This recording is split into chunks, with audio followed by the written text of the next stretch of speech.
Hi Cynthia, this is the first video in a series of videos where I will be going over the questions that you had about the metric practice problems in the PowerPoint.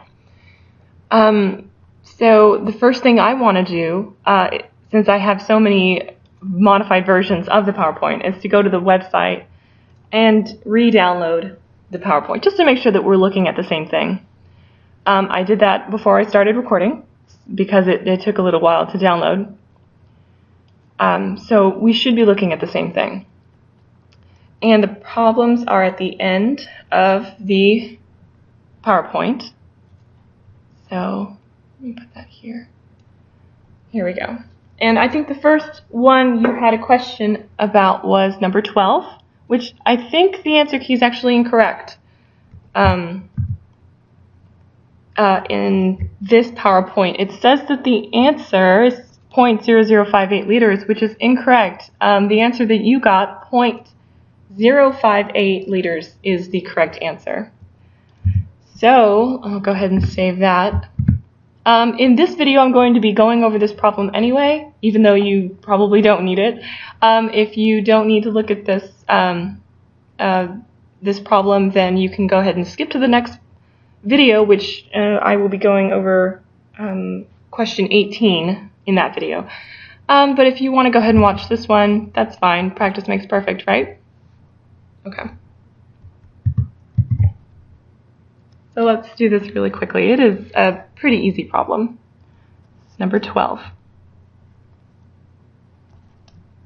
58 milliliters is how many liters?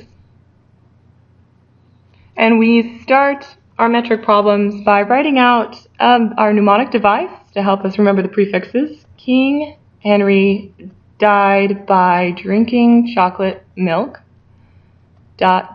micro ... nano. This is the mnemonic I use to help me remember the prefixes of the metric system. King Henry died by drinking chocolate milk. And this is our base, right? It stands for our grams, meters, and liters. And we see that in this problem, we're going to be going from milli to our base liters. We set it up in dimensional analysis. It's going to be 58 milliliters over 1, since there is no denominator here. And I can see just by looking at it that I'm only going to need one conversion factor. If you're unsure how many conversion factors you need, you just leave plenty of room and write the equals down here somewhere. But since I know I'm only going to need one, I will go ahead and just write that in. And we are going to write milliliters down in the denominator of this conversion factor so that it can cancel out with what we were given, and liters in the numerator of our conversion factor because we want it in the numerator of our answer. And when we're filling in our conversion factor, I always take one of the larger units. Whether it's in the numerator or the denominator, it doesn't matter. Whether we're going from a larger unit to a smaller unit or vice versa, it doesn't matter. I always take one of the larger units here and figure out how many of the smaller units can fit into that larger unit. It's just easier that way, for me anyway. So we'll take 1 liter and count how many decimal places it takes to get to that smaller unit, which is milli. That will be 1, 2, 3. So we move our decimal place that many places. 1, 2, 3. Fill in the spaces with zeros. Mark our new decimal point. And that tells me that there are 1,000 milliliters in 1 liter. It's, like I said in the PowerPoint, it's always helpful to take a look at the conversion factor and make sure that you did not transpose these numbers.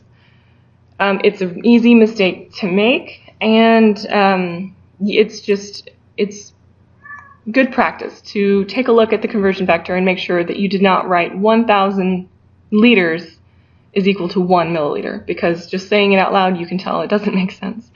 So in order to solve this one, we're just going to multiply across the top, multiply across the bottom, and divide the two, so it's going to end up being 58 divided by 1,000. Sorry, I'm not sure if you can hear my cat, but I apologize.